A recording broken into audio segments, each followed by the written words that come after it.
During a live TV interview, a billionaire CEO freezes in shock when a little boy calls in and asks, "Do you ever miss the family you forgot?" Before we begin, let us know in the comments where you're watching us from, and please like this video to support the channel. Now sit back, relax, and enjoy the story. Jonathan Steele sat with the practiced ease of a man who had done this 1,000 times before. He was the picture of composure, tailored suit, relaxed posture, a polite yet calculated smile that conveyed just the right amount of approachability. The host of the evening, a veteran journalist with a reputation for hard-hitting interviews, leaned in slightly, mirroring Steele's confident energy as the cameras rolled. "So, Jonathan," the host began, glancing at his notes, "your latest venture into AI-driven sustainability models has been making waves. Some people are even calling you the tech world's answer to Elon Musk, minus the Twitter meltdowns." Jonathan let out a well-timed chuckle, the kind that felt casual but had been honed over years of public speaking. "I take that as a compliment, mostly," he said, earning a laugh from the audience. "But really, our goal is simple: to use technology to create a better future. More efficiency, more sustainability, and less waste. If we can innovate without destroying the planet in the process, I'd call that a win." The conversation flowed effortlessly, covering everything from AI ethics to his growing philanthropic efforts. Jonathan had done enough interviews to know exactly how to keep control, answer just enough to sound insightful, pivot when necessary, and always exude confidence. But then the host did something unexpected. "We've got time for a few call-in questions," she said, flashing a smile at the camera. "We reached out to our viewers earlier today and asked them to send in their questions for Mr. Steele." Jonathan nodded smoothly, even as a flicker of irritation crossed his mind. Call-ins were unpredictable. He preferred structured interviews, where he knew the exact direction of the conversation. Still, it was just a handful of questions from admiring entrepreneurs or tech enthusiasts. He could handle that. The first few callers were exactly what he expected: polished, ambitious, and clearly in awe of him. A startup founder from New York asked for advice on scaling a business. An AI researcher wanted to discuss ethical concerns about machine learning. A young college student nervously asked about career growth. Jonathan answered each question with the ease of a man who had built an empire and knew it. He was in his element. Then came the last caller. A soft, uncertain voice crackled over the line, high-pitched and young. Hi, Mr. Steele." Jonathan adjusted slightly in his seat, his well-trained mind already shifting gears. This was new. Kids didn't usually call into these kinds of interviews. He smiled slightly, making sure to sound warm but professional. "Hello there. What's your name?" "Oliver," the boy answered. There was a brief pause, like he was hesitating. "I had a question for you." "Of course," Jonathan said, keeping his voice light. "What's on your mind, Oliver?" The silence stretched just a second too long before the boy finally spoke again. "Do you ever miss the family you forgot?" Jonathan felt the air shift. The studio, which had moments ago been filled with polite energy, seemed to go utterly silent. He didn't move, didn't blink, but he felt something cold settle in his chest. His brain scrambled for an immediate, neutral response, but his body betrayed him. His fingers tightened on the armrest, and for the first time in years, he faltered. The host, sensing the shift, stepped in quickly. That's quite a personal question, Oliver." She gave a tight smile, clearly trying to smooth over the awkward moment. "Let's keep things business-related tonight, all right?" Jonathan finally found his voice, but it came out slower than usual. "It's an interesting question," he said, the words feeling foreign in his mouth. "I appreciate the call, Oliver." The line cut off, and just like that, the host was ushering in the next segment. But Jonathan barely registered it. His heartbeat had steadied, but his thoughts felt scattered. The moment had passed, the cameras had moved on, and he had given no real answer. And yet that simple question, the one asked so earnestly by a child, was still ringing in his ears. By the time the interview wrapped up, Jonathan had regained his usual composure. He shook hands with the host, flashed the same winning smile for the cameras, and walked off the set as though nothing had happened. It was only once he was in the back seat of his private car, his driver pulling smoothly away from the studio, that he finally pulled out his phone. His inbox was already filling up. His assistant, Melissa, had sent 3 texts. "Melissa, are you seeing this? Melissa, we need to get ahead of this narrative before the media does. Melissa, seriously. Check Twitter." Jonathan hesitated before opening the app. And then he saw it. A video clip from the interview was already making the rounds, racking up views by the second. His moment of hesitation, his normally unshakable presence thrown off balance, had become instant meme material. One tweet read, "JonathanSteele.exe has stopped working." Another, "When your past calls, but you forgot to block the number." The clip had been edited into ridiculous formats, slow motion, dramatic zoom-ins, auto-tuned remixes. Someone had even made a fake error message for his brain. For the first time in years, Jonathan found himself staring at a screen with no idea how to respond. He could handle PR crises. He dealt with legal battles, stock market crashes, and ruthless competitors. But this wasn't just a headline he could spin or an article he could refute. This was something that had cracked through the perfectly constructed image he had built for himself. He exhaled slowly, locking his phone and leaning back against the leather seat. It was a prank, obviously. Some kid had probably been fed a line to mess with him. It wasn't real. And yet, as the city lights blurred past his window, Jonathan couldn't shake the strangest feeling. It wasn't just the question itself, it was the tone. The way the boy had asked, the hesitation in his voice. It hadn't sounded like a prank. For the first time in years, Jonathan Steele felt something foreign creeping in. Doubt. Jonathan scrolled mindlessly through the endless stream of tweets and headlines, each one dissecting his reaction in excruciating detail. His name was trending worldwide, not for a billion-dollar acquisition or a groundbreaking innovation, but because a child had asked him a question he wasn't prepared to answer. Every edit, every meme, every slowed-down version of his hesitation chipped away at the controlled image he had spent years crafting.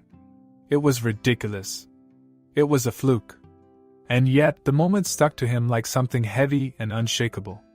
He locked his phone and tossed it onto the nightstand beside his hotel bed. The city skyline stretched out before him, floor-to-ceiling windows showcasing the kind of view most people only dreamed of. But for the first time in years, he didn't care about the glittering lights or the unobstructed panorama of wealth. He was exhausted, but sleep wouldn't come. Every time he closed his eyes, he wasn't in his penthouse suite. He was somewhere else, somewhere far away, somewhere he hadn't let himself think about in years. Willow Creek. The name itself felt foreign now, like a distant country he had visited once as a child but barely remembered. But it wasn't just a place. It was a life he had left behind, one he had buried beneath decades of success, ambition, and the belief that the only way to move forward was to never look back. The memories came in flashes. His mother's voice, warm but always tired, calling him and his sister inside for dinner. The faded yellow paint of their tiny house, peeling in the harsh Montana winters. His sister, Emily, standing in the doorway of their shared bedroom, rolling her eyes but smiling as she helped him with his homework because their mother was too busy working late shifts at the diner. The laughter, the small moments of happiness that existed despite the struggles. And then the harder memories. The empty fridge some nights. The bills piling up on the kitchen counter. His mother's quiet sighs when she thought no one was listening.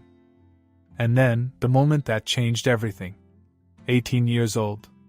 A full-ride scholarship. A once-in-a-lifetime chance to escape. He could still see the way his mother's eyes had shone with pride, the way she had hugged him so tight he could barely breathe. "This is everything we ever wanted for you, baby," she had whispered. "Go. Be great." But Emily had been different. She had been proud, yes, but also distant. Reserved. When he told her he would be leaving for New York, she had simply nodded. "I figured," she had said. "You always wanted out." He had promised to call. He had promised to visit. He never did. Jonathan turned onto his side, staring at the blinking lights of the city outside.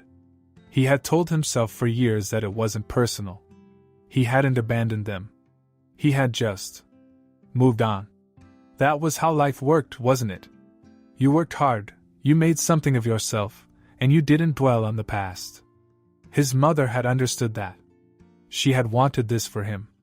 So why did it feel like a lie? A sharp knock at the door jolted him from his thoughts.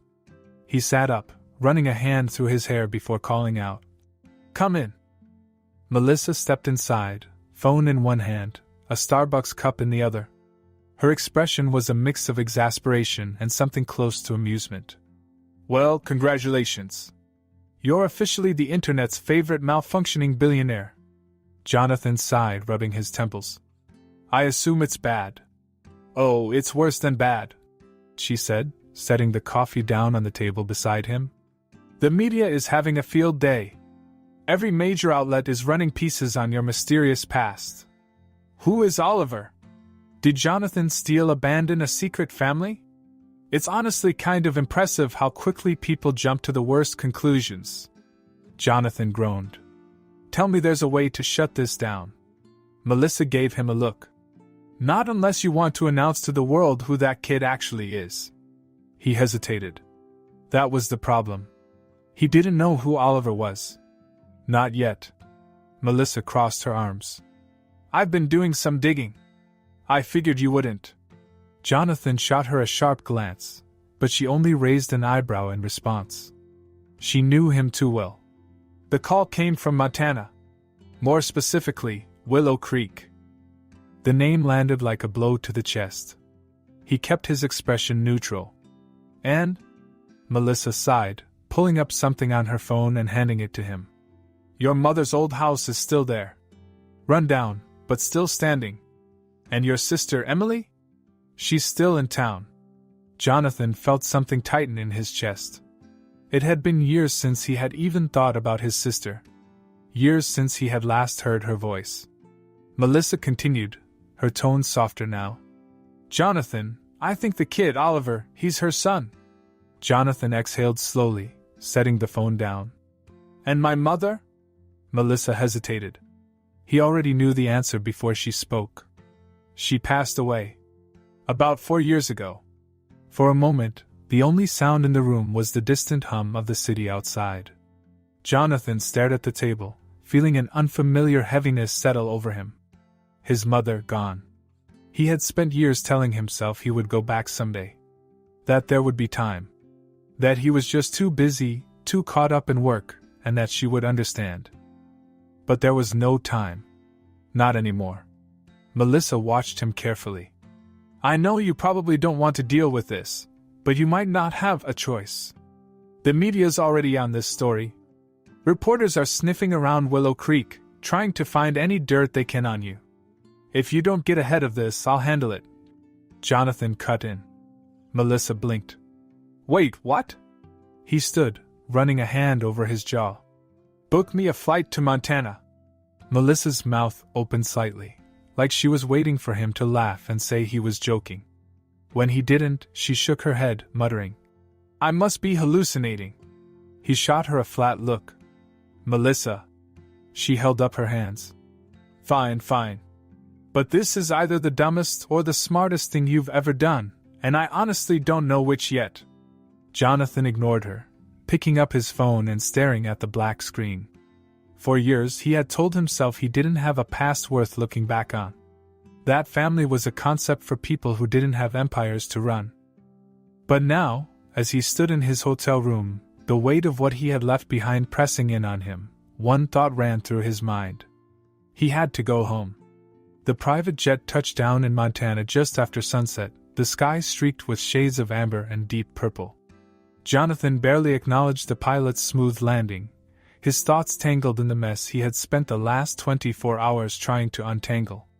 The moment he had told Melissa to book the flight, he had felt an immediate pang of doubt. Now, as he stepped onto the tarmac, the cold air biting at his skin, he wondered if this was a mistake. Willow Creek was small. The kind of town where everyone knew everyone, where people still waved at passing cars and probably held grudges for decades. He had spent his entire adult life avoiding this place, building a world where Willow Creek didn't exist. And now, he was walking straight back into it.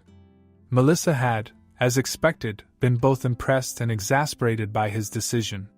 She had spent the entire car ride to the airport filling him in on what little she had managed to pull together in such a short time. Emily was still in town. Oliver, her son, the boy from the call, was around 8 or 9. And their mother, the woman who had once worked herself to exhaustion to keep them afloat, had been gone for years. Jonathan hadn't known. He hadn't even suspected. He had cut ties so cleanly, so completely, that he had never once considered what that had meant for the people he left behind. That was the part that sat in his chest like a weight, heavier than he cared to admit. He climbed into the waiting car, nodding at the driver as they pulled onto the highway. The silence stretched, but he didn't reach for his phone, didn't check his messages. He knew there were dozens of emails from his team, probably a few more calls from board members wondering why their CEO had suddenly decided to disappear. But none of it mattered right now. A few hours before his flight, a letter had arrived at his penthouse. No return address, just an unassuming envelope tucked between the usual stack of business correspondence. He had opened it without thinking, expecting another investor inquiry or some generic thank you note. Instead, there had been a single sheet of paper. Your mother always believed you'd come back one day. It's too late for her, but not for the rest of us. No name. No signature. Just those words, sharp and simple, cutting through whatever excuses he had left. Melissa had read over his shoulder, the rare trace of uncertainty crossing her face. Okay, she had said slowly. That's either deeply poetic or mildly threatening. Jonathan had barely heard her. The words had settled in his chest, too heavy to ignore. The call from Oliver had been jarring, sure, but this had felt different. This had felt personal. Now, as the car took the final turn onto the main road leading into town, he felt the unease settle deeper. The place hadn't changed much. A few new storefronts, fresh coats of paint on old buildings, but it was still Willow Creek. The kind of town that probably had the same mayor since he left, where the high school football team was still the town's biggest pride, and where people would absolutely recognize him the moment he stepped out of this car. He wasn't wrong. The moment he stepped into the local inn, a place that had probably seen its best days decades ago, the woman behind the counter froze, her eyes widening slightly before she forced a smile. Well, if it isn't Jonathan Steele. He nodded politely, already bracing himself. I need a room. Oh, I bet you do, she said, pulling out the old-fashioned guest book and flipping it open. Funny. Didn't think we'd see you back here in this lifetime. Jonathan sighed, pulling out his wallet. Look, I'm not here for, oh, I know why you're here. She gave him a knowing smile as she handed him the key. Everyone does. Of course they did. By the time he got to his room, he was exhausted, but sleep wasn't going to come easily. He sat on the edge of the bed, rubbing a hand over his face. The letter, the call, the flight, all of it had led him here, but he still had no idea what he was actually supposed to do now that he was standing in the middle of his past. His phone buzzed. Melissa. You still breathing? Jonathan smirked despite himself. He typed back a quick, barely. The reply came immediately. Good. Have fun playing hometown hero. He didn't reply. Instead, he stood, looking out the window at the quiet street below. The town wasn't big. If he really wanted to find Emily, it wouldn't take long. But there was one place he had to go first. 15 minutes later, he was back in the car, directing the driver toward the edge of town. He didn't need directions. He had been gone for years, but he could have made this drive blindfolded. The turns, the landmarks, the way the trees lined the road, it was all still there, burned into his memory. Then, finally, the house. His childhood home looked smaller than he remembered, but that wasn't surprising. The paint had peeled, the porch sagged, and the windows were dark. No one had lived here in a long time. Jonathan stepped out of the car, his chest tight as he took in the sight of it. The place where he had spent his entire childhood. The place where his mother had worked herself to the bone to keep them afloat. The place he had left and never returned to. The mailbox was rusted, leaning slightly to one side. He stepped forward, hesitating only for a moment before pulling it open. Inside, there was only one thing. Another envelope. Another letter. With slow, deliberate movements, Jonathan pulled it out, unfolded it, and read the words written in careful, steady handwriting. If you're reading this, then you finally came home. Took you long enough. No name. No signature. But this time, he didn't need one. He already knew exactly who had written it. Jonathan stood on the cracked pavement in front of the old house, the letter still clutched in his hand. The night air was thick with silence, except for the occasional rustling of leaves in the wind. He hadn't stepped foot here in over 20 years, and yet the weight of it hit him all at once. The chipped blue paint, the sagging porch, the crooked mailbox, it was like a ghost frozen in time, waiting for him to finally turn around and acknowledge it. But it wasn't the house that unsettled him the most. It was the feeling that he wasn't alone. Somewhere in the darkness, he could sense the town watching. It wasn't paranoia. He had felt it the moment he arrived. Willow Creek wasn't the kind of place where strangers could go unnoticed, and he was no ordinary stranger. People knew who he was. More importantly, they remembered who he had been. By the time he left the house and made his way back to town, the weight in his chest had settled into something heavier. The letter's words still echoed in his mind. Took you long enough. Someone had been waiting for him to come back. But why now? Why send the letter after all these years? And why had Oliver, the nephew he didn't even know existed, been the one to call him out in front of millions of people? His thoughts were interrupted as he stepped into the town square, his polished shoes clicking against the pavement.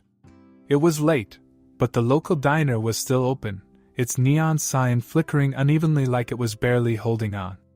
He had eaten here hundreds of times as a kid. Back then, his mother used to bring him and Emily after her long shifts at the diner across town, treating them to milkshakes they couldn't really afford. He could still remember the red vinyl booths, the scent of greasy fries mixed with fresh baked pie, and the way his mother always made sure he got the extra cherry on top of his sundae. He hesitated for only a moment before pushing the door open. The diner was almost exactly the same. The booths, the counter, even the same ancient jukebox in the corner. But the moment he stepped inside, the conversations quieted. People turned. Eyes flicked in his direction then away, as if they were deciding whether or not to acknowledge him. Behind the counter, an older man was wiping down a coffee mug. He was lean, with silver hair and sharp eyes that softened only slightly in recognition. Jonathan knew him immediately, Frank Mitchell, the owner. He had been running this place for as long as Jonathan could remember. Back then, Frank had always had a soft spot for his mother, slipping her extra slices of pie when he thought no one was looking. Frank set the mug down and crossed his arms. Well, if it isn't Jonathan Steele! Jonathan felt the tension roll through his shoulders. Frank. The older man didn't offer a greeting, just studied him for a long moment before shaking his head. Didn't think I'd see you back in this town. Let alone walking through my door. I didn't plan on it, Jonathan admitted, sliding onto one of the bar stools. He glanced around, catching the way a few people were still sneaking glances at him. He ignored them. But here I am. Frank gave a low chuckle, but there was no humor in it.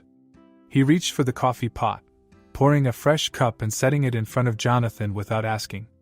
Your mother used to say that, he muttered. Jonathan stiffened slightly. You knew my mother well. Frank's gaze darkened. Yeah, I did. He leaned against the counter, resting his hands on the surface. She waited for you, you know. Jonathan's fingers tightened around the coffee cup, though he didn't lift it. I didn't know she was, no. Frank cut him off, his voice quieter now, but somehow sharper. You didn't. Because you never looked back. Not once. Not for her. Not for Emily. Jonathan exhaled slowly, his jaw tightening. He had expected hostility, but hearing it so plainly still felt like a punch to the gut. Frank shook his head again, as if he couldn't quite believe what he was seeing. She wrote you letters. Did you know that? Jonathan didn't answer. Frank scoffed. Of course you didn't. She sent them for years. Kept hoping you'd come home. But eventually, she stopped writing. I think that's when she finally understood. He straightened, his expression unreadable. She was proud of you, you know. Even at the end. She still kept your picture on the mantel. Said you were doing important things. Even if you forgot where you came from. Jonathan swallowed hard, forcing himself to keep his expression neutral. I didn't forget. Frank gave him a long look. Didn't you? Jonathan looked down at the coffee, his grip tightening on the ceramic. He had no defense. The silence stretched between them until Frank sighed, rubbing a hand over his face. Emily's still here. You should go see her. Jonathan hesitated. I don't think she wants to see me. Frank let out a quiet laugh, but this time, there was something almost sad in it. Can't say I blame her. But you've got a nephew now. Kid deserves to know who you are. Even if it's just to tell you to your face that you don't deserve to be. Jonathan wasn't sure what to say to that. Frank pushed the coffee closer. Finish your drink. Then go figure out why the hell you're really here. Jonathan nodded slowly, lifting the cup and taking a sip. The coffee was bitter, but it grounded him. The whispers in the diner didn't stop. The weight of the town's judgment still pressed on him. But for the first time since he got here, he wasn't thinking about his image, his career, or the media storm waiting for him back in New York. He was thinking about Emily. And the little boy who had called him, asking a question Jonathan wasn't sure he was ready to answer. Jonathan sat in his car outside the house for longer than he should have, staring at the porch like it might collapse under the weight of his presence. The drive here had been short, too short. He wasn't ready. He hadn't been ready since the moment he set foot back in Willow Creek. But if he had learned anything in business, it was that hesitation got you nowhere. The house was small but well cared for, the porch freshly painted, potted plants sitting neatly by the steps. It looked like a place where a family lived. A real family. One that had kept moving forward, even when he had walked away. Taking a deep breath, he climbed out of the car, his polished shoes crunching against the gravel path. His heart was pounding harder than it should have been. This wasn't a hostile boardroom, wasn't a high-stakes negotiation. It was just a house. Just his sister. Just a past he had spent too long pretending didn't exist. He knocked. There was silence, and for a moment, he thought maybe she wasn't home. Maybe he could walk away, tell himself he had tried, and leave before the door swung open. Emily stood there, arms crossed, expression unreadable. She looked the same and yet completely different. Older, sharper. Her hair was tied back in a loose ponytail, and she was wearing an old sweatshirt that looked like it had seen better days. But it was her eyes that hit him the hardest. Because they were their mother's eyes, tired but strong, filled with something between disbelief and barely contained anger. Wow, she said, letting out a short, humorless laugh. I thought I hallucinated when I heard you were back in town. Jonathan forced himself to meet her gaze. Emily. She didn't move, didn't invite him in. What do you want? He exhaled, steadying himself. To talk. Emily arched an eyebrow. Talk? She let out a bitter scoff. That's rich. 20 years of silence, and now you want to talk? Jonathan swallowed the sharp retort that almost rose to his lips. He had expected anger. He just hadn't expected it to hit quite this hard. I know I should have come back sooner, he admitted. I know I should have. She cut in, shaking her head. You didn't. You had every chance. Mom wrote to you for years. She left voicemails. She kept sending you birthday cards, even when you never sent one back. And then, one day, she just stopped. You know what that means? Jonathan clenched his jaw, unable to answer. It means she finally got the message. Emily's voice was quieter now, but no less sharp. You weren't coming back. You weren't even thinking about us. Jonathan had no defense. She stared at him, and for a moment, something flickered in her expression, something that almost looked like hurt. Why are you really here? The truth felt too big to say all at once. Instead, he said the one thing that had been sitting at the center of all of this. Oliver. Emily stiffened slightly at the name. He called into my interview. Jonathan continued. Asked me if I missed the family I forgot.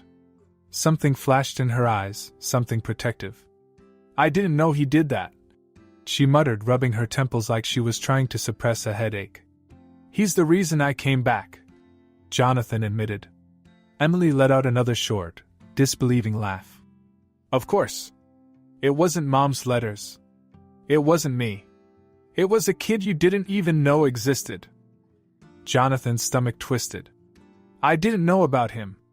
And whose fault is that? She snapped. The words cut deeper than they should have. Jonathan exhaled, trying to keep his voice level. Why did he do it? Emily hesitated, arms still tightly crossed, like she was holding herself together. Because he found out who you were. He saw you on TV, heard people talk about you like you were some kind of legend. And he started asking questions. Jonathan felt something in his chest tighten. I told him the truth, she continued. That you were my brother. That you left a long time ago. But I never wanted him to think you abandoned us. So I made up stories. Told him you were busy. That you were out changing the world. That maybe one day you'd come back. She shook her head. And the worst part? He believed it. Jonathan's throat felt dry. And then he found Mom's letters, she said, voice thick with something she refused to show. The ones she never sent. He read them. And suddenly, the uncle I told him stories about didn't match the man who never wrote back. Jonathan had spent his whole life negotiating, talking his way out of difficult situations, controlling the narrative. But now, standing on his sister's porch, he had nothing to say. Emily watched him, waiting. When he didn't respond, she finally let out a sigh and took a step back. I don't know what you expect from me, Jonathan. You showing up here doesn't erase the last 20 years. I know that. She shook her head. Good. Then you should also know that I don't trust you. And I don't owe you anything. Jonathan swallowed hard. I just want to see him. Emily's jaw tightened, her fingers curling slightly at her sides. Why? Because I need to know him. Because I need to fix this. Because I don't know who I am anymore, and maybe, just maybe, this kid is the only person who's ever asked me the one question I don't have an answer for. But he didn't say any of that. Instead, he said the only thing he could. Because he asked for me. Emily stared at him for a long moment. Then, finally, she let out a slow breath, glancing toward the window. He's at school, she muttered. And I don't want him getting his hopes up. Jonathan's chest ached at that. She turned back to him. You want to see him? Fine. But don't make him a promise you won't keep. Jonathan nodded, his throat too tight for words. Emily didn't invite him inside. But she didn't slam the door in his face either. And maybe, for now, that was enough. Jonathan wasn't sure what he had expected when he showed up at the elementary school that afternoon. He hadn't been near a school in decades, and now he was standing outside a playground where kids ran and screamed with the kind of chaotic energy that made him wonder how teachers stayed sane. He had built empires, negotiated billion-dollar deals, but standing there, hands in his pockets, waiting to meet a child he had unknowingly abandoned, made him feel like a complete fraud. Then he saw him. Oliver was easy to spot. He had the same sharp nose and dark eyes that ran in their family, the same restless energy he vaguely remembered having as a kid. He was playing with a group of boys, laughing loudly, until he turned and caught sight of Jonathan standing near the fence. The moment their eyes met, Oliver froze. Jonathan braced himself for wariness, for doubt, maybe even anger. But instead Oliver grinned. A wide, toothy grin, like he had just found out Santa was real. Then, without hesitation, he sprinted toward him. "Uncle Jonathan!" Jonathan barely had time to react before Oliver barreled into him, wrapping his arms around his waist like they'd known each other forever. Jonathan stiffened, unsure what to do with his hands. He hadn't been hugged in. Well, he couldn't even remember the last time. Tentatively, he rested a hand on Oliver's back. "You're really here?" Oliver pulled back, beaming up at him. "Mom said you might come, but I wasn't sure if she was just saying that." Jonathan glanced toward the school doors, where Emily was standing, arms crossed, watching carefully. He nodded slightly before turning back to Oliver. "Yeah, I'm here." Oliver's eyes shone with something close to hero worship. "I knew it! I knew you weren't a bad guy. Everyone on TV makes you sound all serious and scary, but I told Mom you'd be cool." He grabbed Jonathan's sleeve. "Can we do something? Can we hang out?" Jonathan hesitated, glancing at Emily again. She didn't look thrilled, but she didn't stop him either. "Yeah," Jonathan said finally. "What do you want to do?" Oliver's face lit up. "Ice cream. Definitely ice cream." So that was how Jonathan Steele, Billionaire CEO, ended up sitting at a sticky booth in the same old ice cream shop he had once begged his mother to take him to, watching his nephew demolish an oversized sundae with rainbow sprinkles. Oliver had no hesitation. No anger, no grudges, just a million questions. "Do you have a robot butler?" "No." "Do you own a spaceship?" "Not yet." "Did you really build a supercomputer that can predict the future?" "That's an exaggeration." Oliver grinned. "So it can only predict some of the future?" Jonathan smirked, shaking his head. The kid was quick. Too quick. And for the first time in a long time, Jonathan found himself enjoying a conversation that had nothing to do with business deals or investor reports. By the time they walked out of the shop, Emily was waiting outside, arms still crossed. "Have fun?" Oliver nodded, wiping ice cream from his chin. "Uncle Jonathan doesn't have a spaceship, but he's working on it." Emily rolled her eyes but didn't argue. She met Jonathan's gaze, still guarded. "I need to get him home." "You coming?" It wasn't quite an invitation, but it wasn't a rejection either. "Yeah," Jonathan said. Back at the house, Oliver rushed inside, already calling for his mom to come see the trading cards he had gotten as a bonus with his ice cream. Emily lingered outside, watching Jonathan. "He likes you," she said, her voice unreadable. Jonathan exhaled. "Yeah, he does." Emily looked down, kicking at a loose piece of gravel. "Don't make that a problem for him." Jonathan nodded. "I won't." The tension between them still lingered, but it was different now. Less sharp, more exhausted. She didn't trust him yet. He wasn't sure she ever would. But she was giving him a chance, and that was more than he had any right to ask for. The next few days were strange. Jonathan wasn't used to staying in one place for long, let alone a place that felt frozen in time. But somehow, he kept finding things to do. He spent time with Oliver, helping him with his school project on dinosaurs, despite knowing absolutely nothing about dinosaurs. He went to the grocery store for Emily when she was too busy. He even stopped by Frank's Diner again, where people were still watching him like he might disappear at any moment. Then there was the house. The old family house was in worse shape than he had realized, but something about it kept pulling him back. One evening, after dropping Oliver off at home, he found himself standing in front of the door again. The key Emily had tossed him still worked. Inside, it smelled like dust and old wood. The furniture was gone, but the memories weren't.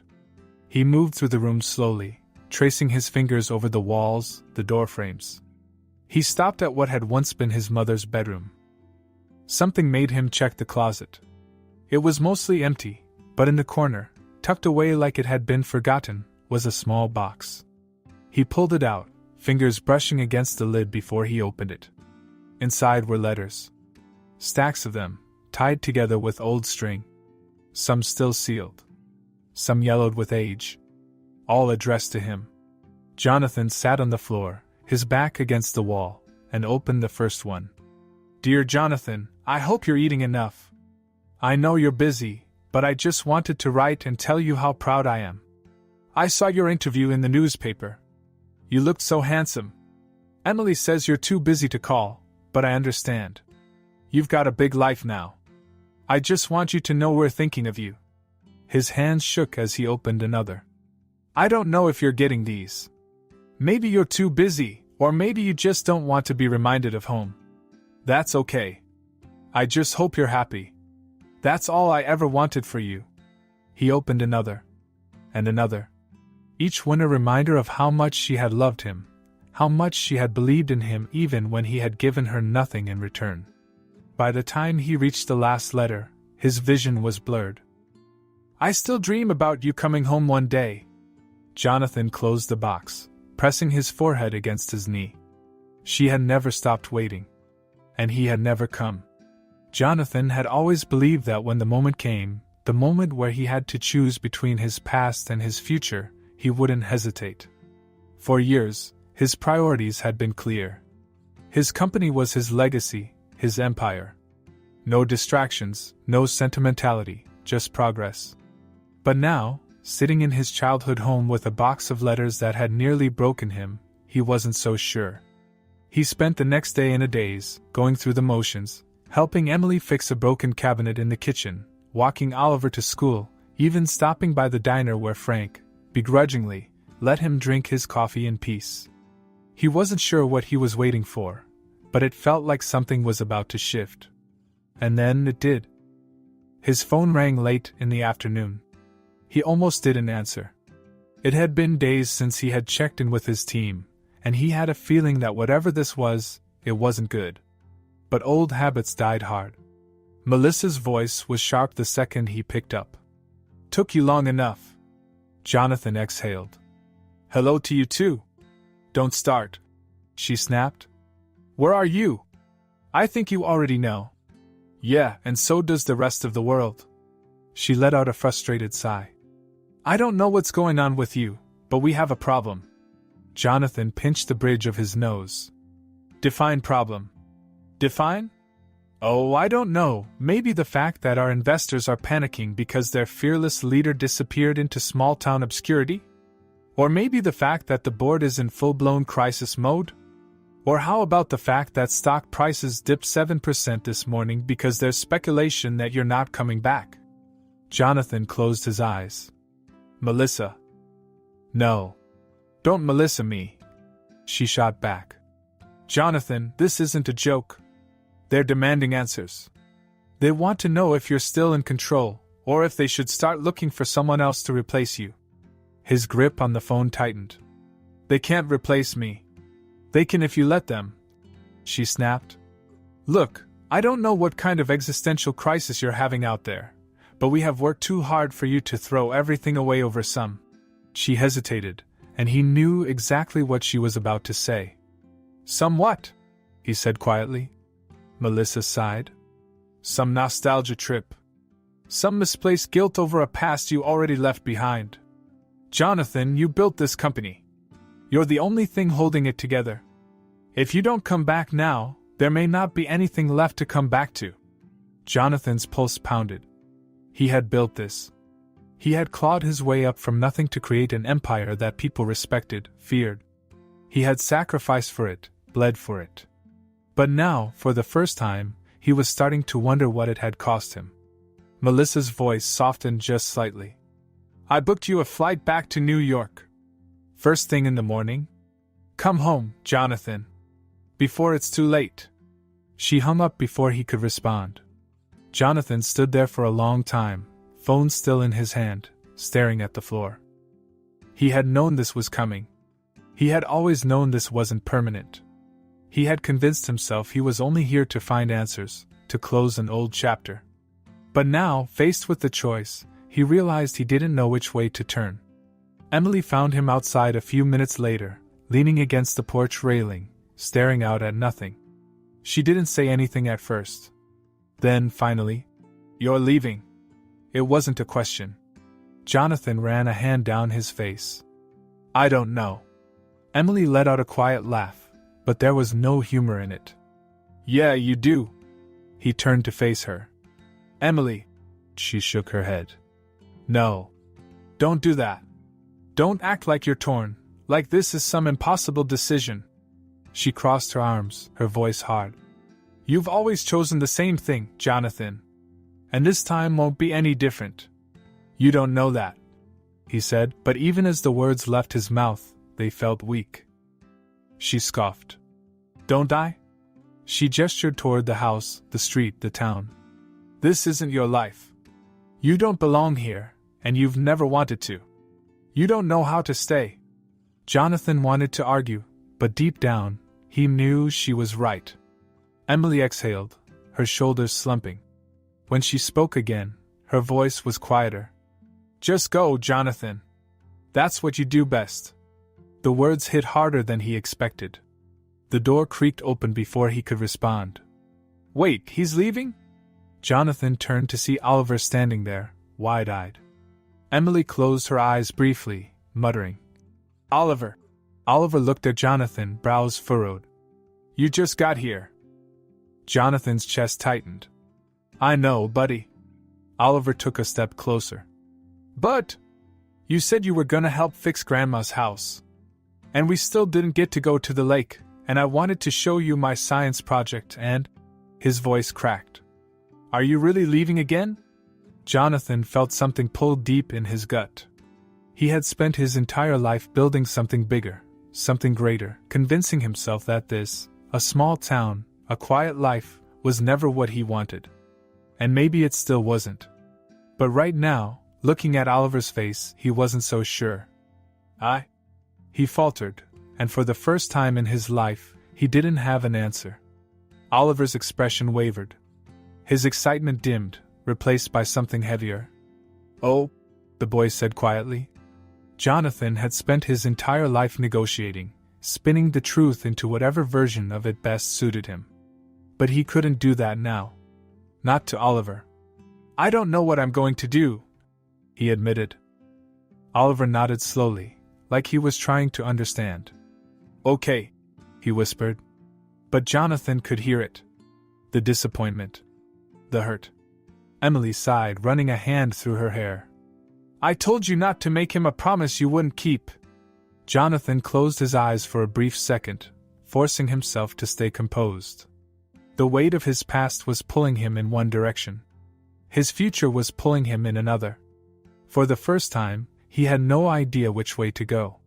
Jonathan sat in the rental car outside the motel, his phone resting on the dashboard, Melissa's number pulled up on the screen. His flight back to New York was in less than 5 hours. His suitcase was packed, his schedule cleared, and the board was expecting him in the office by tomorrow morning. Everything was set. And yet, he couldn't bring himself to press the call button. He thought about the look on Oliver's face when he had asked him if he was really leaving. The way the light had dimmed in his eyes, the way his shoulders had slumped like he had already known the answer. Jonathan had built his life on certainty, on being the kind of man who never hesitated. And now, for the first time, he was sitting in a car, stuck between the life he had built and the life he had abandoned, unable to make a decision. He exhaled sharply and picked up the phone, dialing before he could second-guess himself again. Melissa answered on the second ring. Please tell me you're at the airport. I'm not, Jonathan said. There was silence on the other end. Then, a slow, exasperated sigh. Jonathan, I'm not coming back. The words felt foreign on his tongue, but the second they were out, he knew they were the right ones. Another pause. Then, you're kidding. I'm not, he said again. He ran a hand through his hair, staring at the peeling paint on the motel wall. I'm stepping down. Melissa actually laughed, a short, sharp sound of disbelief. You're what? You heard me. That's funny, because it sounded like you just said you're throwing away everything you've worked for. I'm handing things over to the executive team, he clarified, keeping his voice steady. I'll still be involved, but not as CEO. It's time for a change. Melissa didn't speak right away.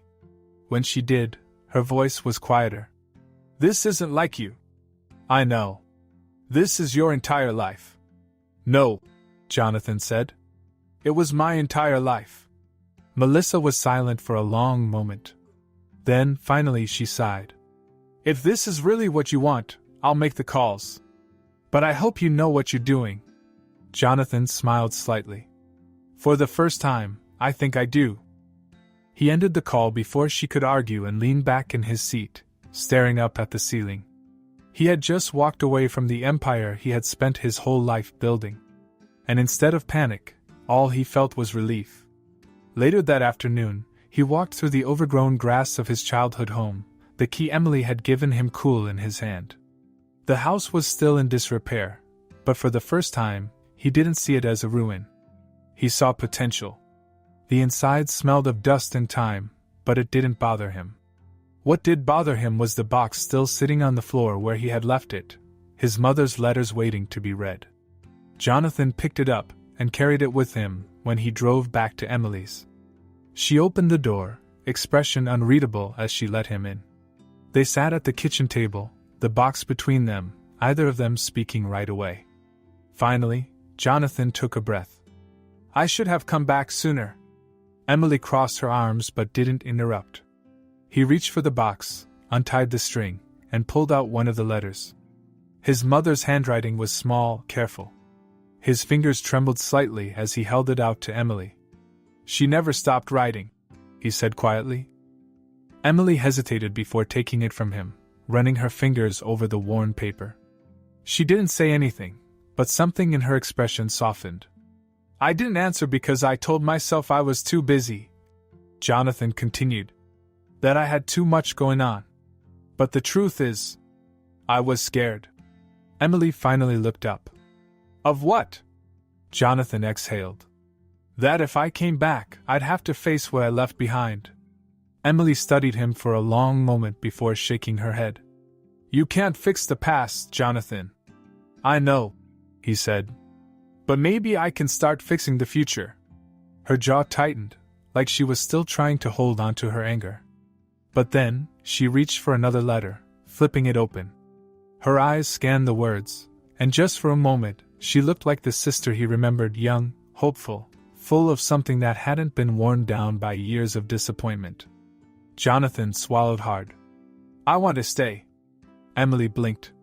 What? I'm not going back to New York. I bought Mom's house.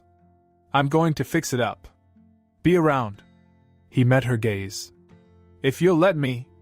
She searched his face like she was trying to figure out if this was real. You're really staying?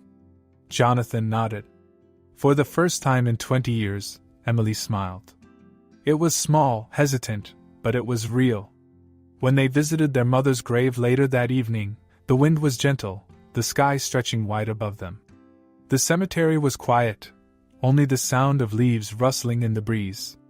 Jonathan stood beside Emily, staring at the headstone. I told myself she understood, he murmured. That she didn't expect me to come back. Emily traced a hand over their mother's name. She never stopped hoping. Jonathan nodded, pressing his lips together. I won't make the same mistake again. A small voice interrupted them. I knew you'd stay. Jonathan turned just in time for Oliver to tackle him in a hug. I told Mom you weren't gonna leave. Oliver grinned up at him. Are you really staying forever? Jonathan chuckled, ruffling the kid's hair. Maybe not forever, but yeah. I'm staying. Oliver whooped, running circles around the graveyard like he had just won the lottery.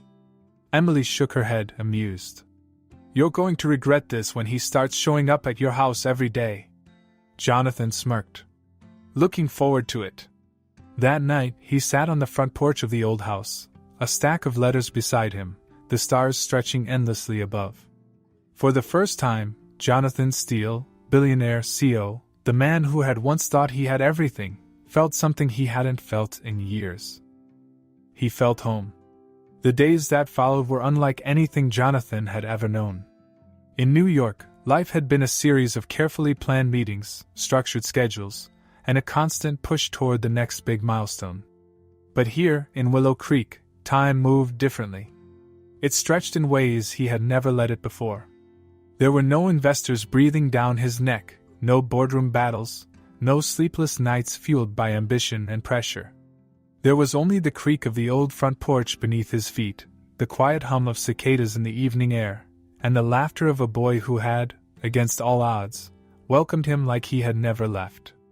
The first morning in his mother's house, Jonathan woke up to the sound of knocking.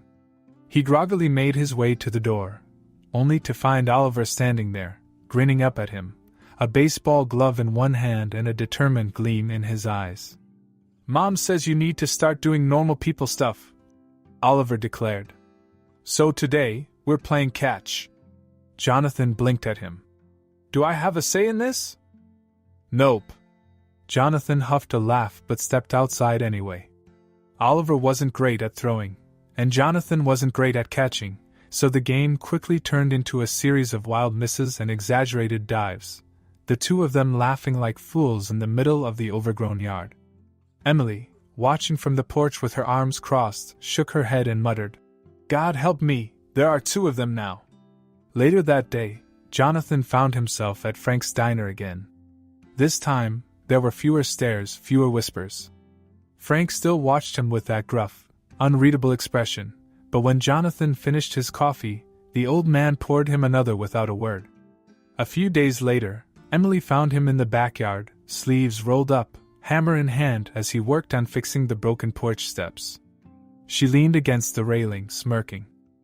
"I'll admit, I didn't think you had it in you," she said. Jonathan wiped the sweat from his forehead. "I ran a multi-billion-dollar company, Em. I think I can handle some broken wood." Emily raised an eyebrow. "Uh-huh. Say that again when you don't nearly fall through the floor." Jonathan scowled at her, and she burst out laughing. It was strange, this new rhythm they were finding. He and Emily still had a long way to go. Years of hurt couldn't be erased in a few weeks, but the ice between them was thawing. The conversations were getting easier. The smiles came more naturally. And every time he saw Oliver's face light up when he walked through the door, the tightness in his chest eased just a little more. One afternoon, he finally finished going through the last of their mother's letters. He had been spacing them out, reading them slowly, letting himself feel every word. He had expected them to be painful, and in a way, they were. But more than that, they were filled with love. She had never been angry. She had never resented him. She had only ever wanted him to be happy. And for the first time, Jonathan realized she would have been. Not because of his success, not because of the wealth or the power he had built, but because he had finally come home. One evening, he and Emily took Oliver to the lake. It was the same place their mother had taken them as kids, the water still just as clear, the air still just as fresh. Oliver splashed around happily while Emily and Jonathan sat on the dock, watching the sunset. Emily nudged him lightly. "So, you're really staying?" Jonathan nodded. "Yeah." She was quiet for a moment. Then, softly, she said, "I'm glad." Jonathan turned to look at her. The last time they had been here together, they had been kids. He had been so eager to leave, so desperate for something bigger, something more. He had spent his whole life running, thinking that success was the only thing that mattered. But now, sitting beside his sister, watching his nephew laugh, feeling the warm breeze against his skin, he finally understood. He had spent years chasing something he had already had. The next morning, he found Oliver sitting on the porch steps, waiting for him. "What's the plan today, buddy?" Jonathan asked, sipping his coffee. Oliver grinned. "We fix up Grandma's house. Then we get ice cream. Then you teach me business stuff so I can be rich like you." Jonathan smirked. "You want to be rich, huh?" Oliver shrugged. "Yeah. But not for money. Just so I can buy a spaceship before you do." Jonathan laughed. "All right, kid. But I get to be the co-pilot." Oliver pretended to consider. Okay. But only if you let me name it."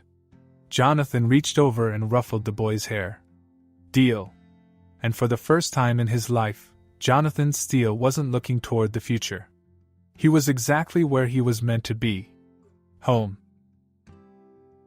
If you enjoyed this story, Don't forget to leave a like, it really helps out the channel. And if you want more heartwarming and emotional stories like this, hit that subscribe button and turn on notifications so you never miss an upload. Let me know in the comments what you thought of this one. I'd love to hear your reactions. Thanks for watching, and I'll see you in the next story.